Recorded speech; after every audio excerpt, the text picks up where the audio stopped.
Okay, hi everybody. My last video, the stream kind of cut off, and I just ended it because I don't really have a. Sometimes the messages aren't coming for you guys. Maybe the message is coming for me to let me know something. So multiple things I can say to you guys. This video is called the Seventh Trumpet because Revelation. What was that Revelation? So I was reading Revelation, and I don't know. Okay, so I don't like when I'm speaking. Okay, this picture that I was showing you guys from Psalm 18, the message I gave to you guys about Psalm 18. This is the Adonai on the throne, and he has like smoke from his nostrils, and there's like hail and thunder. Okay, actually, Revelation's description. Okay, so one of the messages I have for you is in the past when I wasn't reading the New Testament, it was for a reason.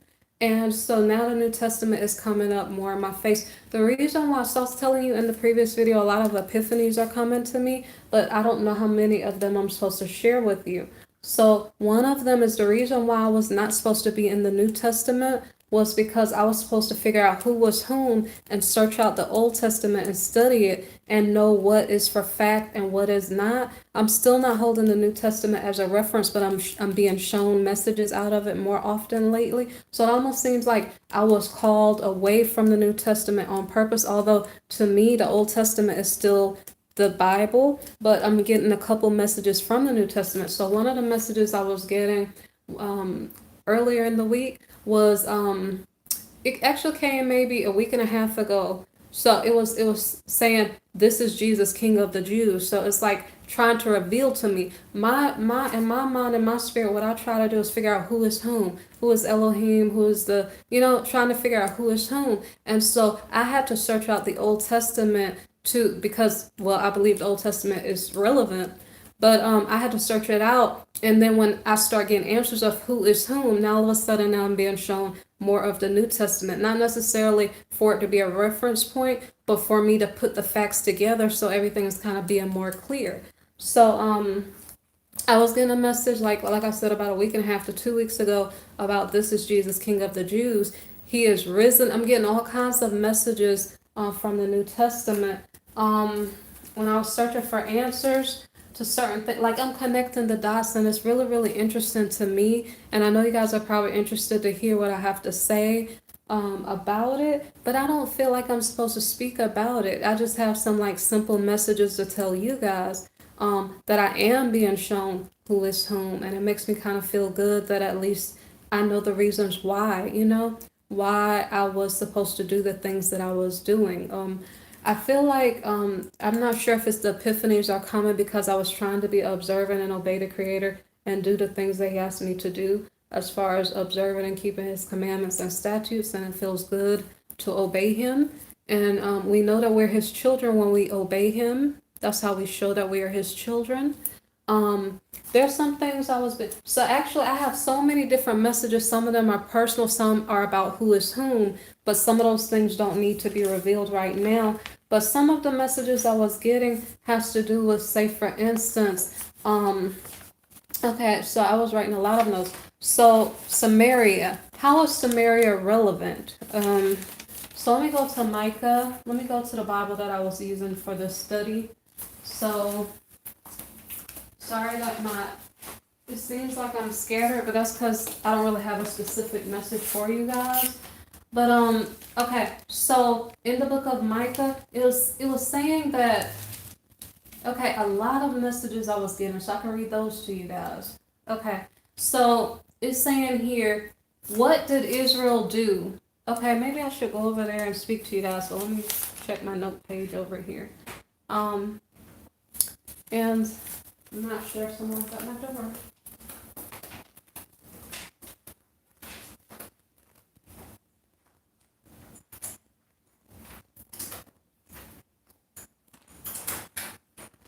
Okay, so okay. So what I'm trying to say, sorry I was interrupted.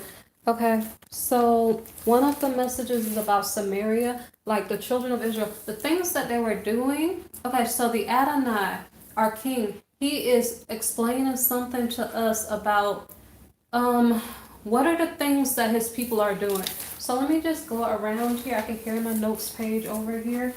So I'm scattered because probably I was supposed to know which message to share as opposed to which not. So some of them I'm not going to share and some of them I am going to share, okay? So, so in Micah 6, verse 9, it says, The Adonai's voice cries to the city, wisdom shall see your name.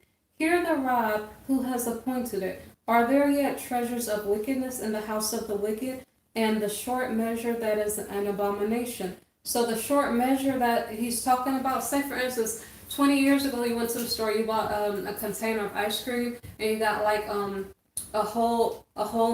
me say it again.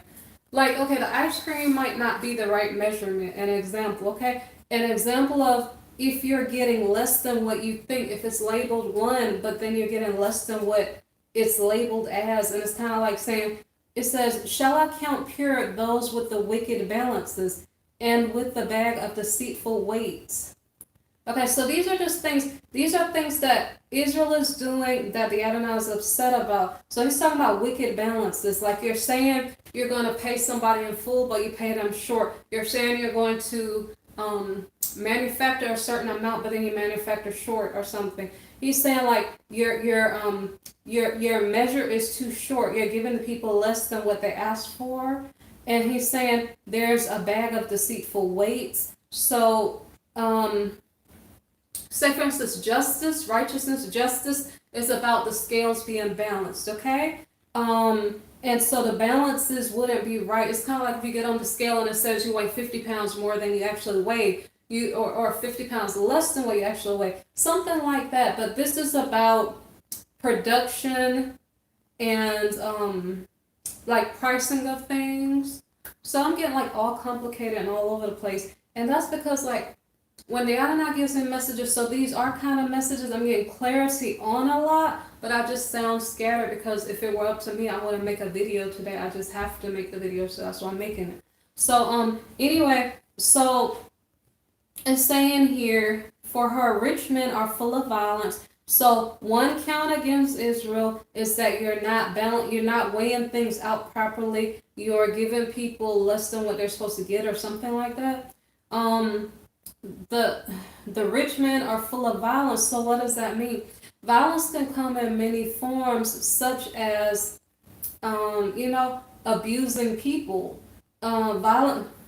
That's the fullness of my statement. Abuse of people comes in many ways. So not just because they're rich, but it could just be men in general. It could be people in general. Full of violence. Violence comes in many ways. You can be full of violence with your mouth. You could be full of violence with your other type of behaviors. You can be so inappropriate behaviors. Okay. Her inhabitants have spoken lies, and their tongue is deceitful in their mouth. So these are things. So I think it's about 4 things, and I wrote it out in my notes, but I like have so many notes here. Okay, so here's the right note. I'm sorry that I'm being scattered in regard to you guys. So 1, 2, 3, 4, 5. About 5 counts against Israel. Okay? And so he decides to. So he says, therefore I will make you. I'm not even bringing this on you guys, but because I have to do a video, here it is. Okay. He says he will make the people sick by striking the people, by making them desolate because of their sins. He's saying that even when they eat, they won't be satisfied. And we see that in the fact that, when it comes to like GMO foods, I don't know how nutritious they are. Okay? So you want to eat foods that are nutritious as opposed to foods that are empty. Like if you ate a bag of chips, maybe you might not get that many nutrients, but if you ate like a bunch of fruit, you would get nutrients. But if he's saying here there's some deceitful measures, wicked balances, lies, you could be getting fruit, but then if the fruit is empty, then you're being given a short measure. You're being given empty calories, like you bought a bag of chips when really you bought something expensive that was supposed to be nutritious. So just different things, and sorry I'm talking with my pen, just different things that the Creator is saying. So I can tell you guys a lot of messages. I don't feel like speaking on one thing, but he's saying different things here about, He's upset with the people. The other messages I was giving to you was about judgments. Okay, the judgments that were coming. So there was something else I wanted to explain to you. At the bottom of this is saying, for the statutes of Omri are kept, all the works of Ahab's house are done, and you walk in their counsel. He's upset about it. He says that I make you a desolation. He's upset about it. So who is Omri? Okay, Omri is the father of Ahab. Ahab was the king of Samaria, and Samaria was in sin. So Ahab's wife was Jezebel. Okay, so when I was reading these scriptures to you guys earlier, but I'm like more explaining it at this point. So it says, therefore in Micah 1:6, therefore I'll make Samaria a heap of ruins in the fields, places for planting a vineyard. Okay, he's gonna make Samaria a heap of ruins in the field. It has something about, okay, if you were walking in the ways of Adonai, you will be strong, firmly planted like a tree planted by the rivers of water. You wouldn't be moved. But then when you walk in the ways of harlotry, okay? So Micah 1:6 and 7 is explaining about harlotry of Samaria. Okay? The Adonai is upset with his people because they've been walking in ways of harlotry. And because of that, instead of them being firmly planted and not being moved, they are able to be moved. And so it's almost like he's forcing movement of the people, and then they have to leave their stuff out. I'm sorry, I don't know what I'm saying. It's like the heap of ruins is like you have to say bye to your stuff because like you chose to walk in the ways of harlotry, if that makes sense. So like I don't know if I let you guys hear this on video or if it's something I went over and didn't explain to you guys, but I'm really understanding some of the things. Like I'm putting so many pieces of the puzzle together. It's very interesting. So that's why I'm talking all over the place instead of on one subject, because to me I wanted to go study. I really didn't want to make a video, and that's why by the time I go back over the information, I don't even remember which ones I wanted to speak to you guys on because I was deeply in study. I'm not sure what else. There's a lot of things that I could tell you guys. Right now I'm going to end this video here because he is saying more things. He's saying instead of you being in that place, he's going to plant a vineyard there instead. Let me see. I don't know what else. So he says he will wail and howl. I don't know. Some of this is kind of funny. He says, I will go stripped and naked. Some of this is a little bit funny. I understand what he was explaining to me. I don't really understand why I'm sharing it with you. Like I said, because I'm forced to make the video, that's why I'm making the video here. A lot of this stuff is maybe past issues that people were taking part in. Maybe you guys repented of it, and that's great, but I'm just really thoroughly understanding what was being said to me. And maybe some of this was in yesterday's messages or reading that I was doing, so I don't remember if I told you guys this or not. I was also seeing some interesting things in Revelation, like I was explaining. I'm not sure if I need to do another video or not. Let me see. Okay, well, in Revelation, like I said, the New Testament for me, I've been turning to it more often, not as a reference point, but he's been showing me like more prophetic events or whatever that are relevant now. A lot of times I'll go back in the Old Testament and like check it out in the Old Testament and use that as a reference point. But like I'm seeing how close we are to the end times, and I'm kind of seeing, what things look like. So I'm kind of excited, but when it comes to explaining it to you guys, it seems like I'm scattered and all over the place. But anyway, I hope you guys have a great day, rest of your day. I think I'm going to go study more unless I have to do another video, which I'm not sure. So, thank you for listening. I guess take care.